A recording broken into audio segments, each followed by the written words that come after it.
Burnham here, Preacher Man R&B, and this is another episode of Retro Land Comics. This time I'm doing another episode of Teenage Mutant Ninja Turtle reviews. This time reviewing Teenage Mutant Ninja Turtles Season 3, Episode 38. Vibes on this week's episode is Michelangelo has befriended these two kids and is teaching them magic and doing magic tricks with them because the little boy wants to be just like Michelangelo, and Michelangelo likes magic, so he's teaching the little kid that.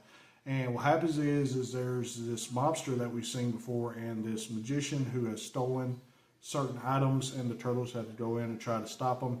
The turtles are able to stop them, but the magician and the mobster wind up kidnapping the two kids, so the turtles have to go in and save them. But other than that, that's all that really happened. My question for y'all is, now that the turtles have saved these kids, what's going to happen with that? As always, Rob Burnham, here, Preacher Man R&B signing out. Guys, GG is awesome. It's been an episode of Richard Line Comments. See y'all next time.